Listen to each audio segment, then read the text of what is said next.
Last 3 years, I've had the privilege of leading comms, really transformation.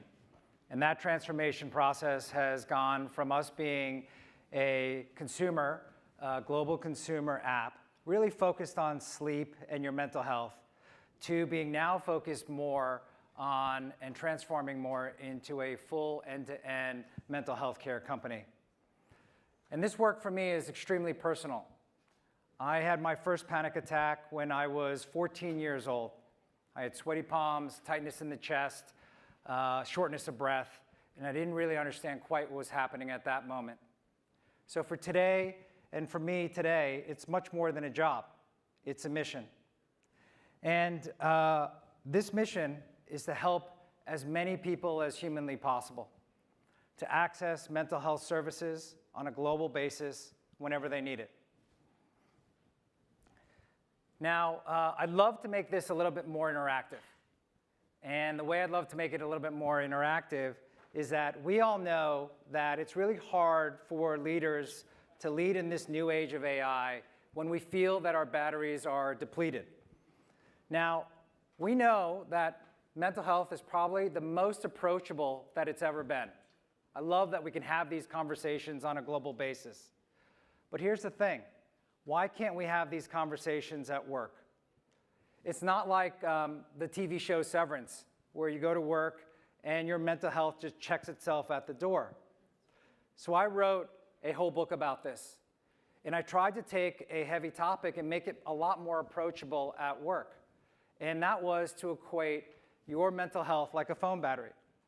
It's much easier to say to someone, how's your battery, than it is to say, how's your mental health? Right? So, quick show of hands. How many of you today feel that your battery is at 75% or above? Just raise your hand. Okay, cool. How many of you today feel that your battery is at 50%? Raise your hand. All right. And 25% or below? Okay, a couple of you. Thank you for that. Let me talk a little bit about why the numbers that you all gave today kind of follow what we've seen. We did a survey of over 250 C-suite executives. And in that survey, when we asked them, how are you doing, it followed most of this room. Most people said that they were doing good. That's actually kind of how I've been when I've talked to my employees in the past in hallway conversations, when I've asked them, how are you doing? And the reality is, most of us want to just hear that you're doing good. We just want to hear that you say, I'm doing good. If you say, I'm not doing so good, you're like, oh, wait, I have to go to a meeting. I didn't leave time and space for that. So I'm a lot more intentional today than I was back then. And here's the thing.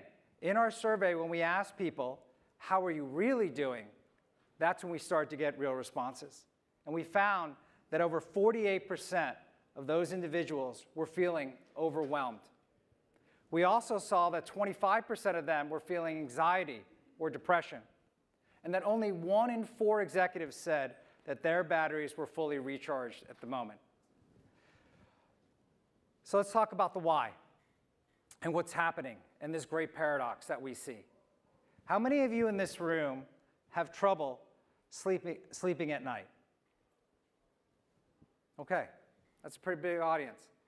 What we found was that when we asked our executives, how many of you have trouble sleeping at night? And it's not the quantity of sleep, it's the quality of sleep.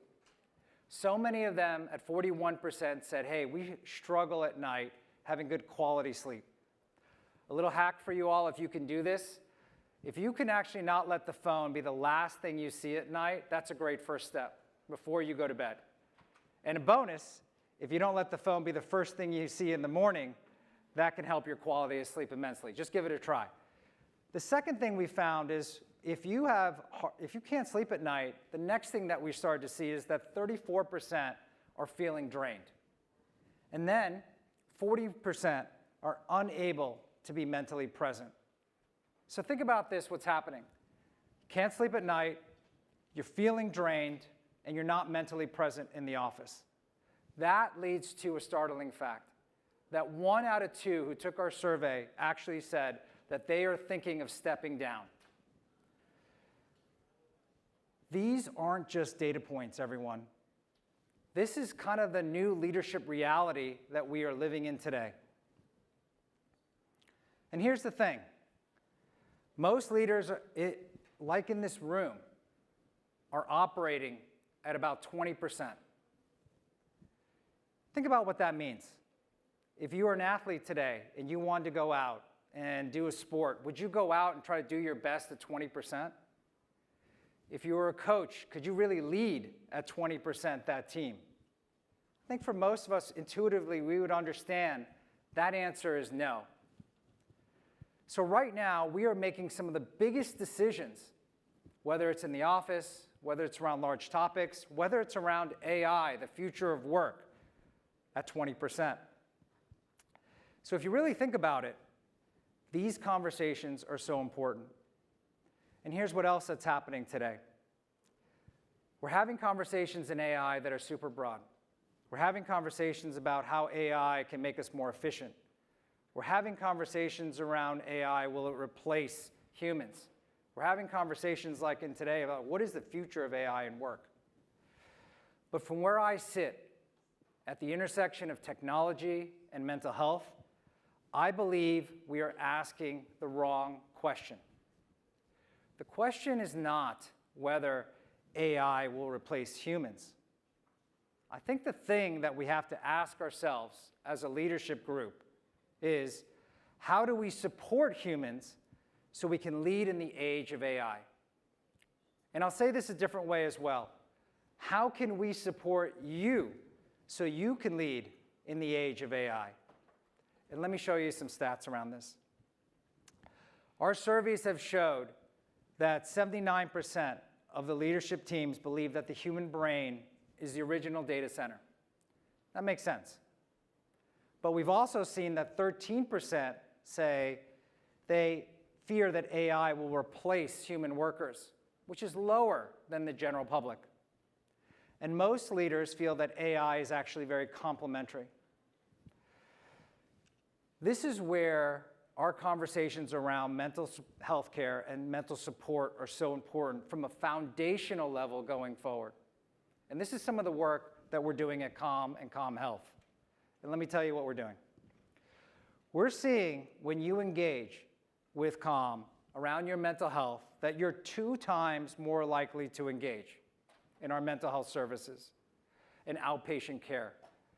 We find that over 77% complete a mental health screening. We find that 39% will actually enroll in a clinical program. And 33% of folks say they actually felt better after one session in terms of their overall well-being. And what I'm sharing with you aren't just stats.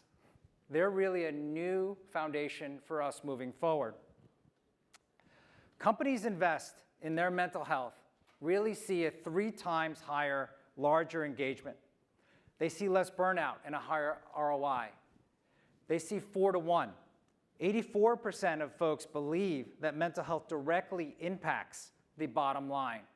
And most leaders believe at 71% that healthcare services like mental health will be embedded in their programs going forward. So in a world that's currently being transformed by AI, organizations are realizing that our greatest assets aren't just the technology, it's the people behind them. Now, here's some quick ways that I like to recharge, because they don't have to be these big, grandiose gestures. They can be simple things. You look out the window, you do a walk, you do water. As Surgeon General once said, just check in on someone. Vivek Murthy, the former Surgeon General, that is. So you just focus on one small task at a time. And then lastly, it's not just about talking about how to recharge. Let's talk about how you actually do it. I actually have a really short AI-guided meditation that was done by Chibzo Kariki that I'd love for you to hear. You could stay seated, open and close your eyes, just stay relaxed, and let's take a quick listen. Hey there, my name's Chibzo Kariki. Let's do a quick breathing exercise to help you reset. Maybe your mind has been going non-stop, weighing decisions, navigating pressure, and holding everything together day by day. Outwardly, you might seem calm, but inside, the stress has been mounting. So let's take a moment to pause. You can close your eyes or just soften your gaze if that feels better. Try bringing your awareness to your breath as it moves through your body. Breathing in, the body expands. And breathing out, the body softens. Breathing in, breathing out. Now take a moment to notice what it feels like when your mind gets a small moment of space. Reflect on the qualities you want to bring forward: steadiness, clarity, presence. Even in an AI-driven world, it's your human capacity, your judgment, creativity, and empathy that lead the way. Okay, go ahead and open your eyes if they were closed, wishing you a clear mind and steady energy for the rest of your day. I hope you all feel recharged. I'd be remiss to tell you we have free Calm at the front with QR codes. Enjoy your day, everyone. Thank you very much.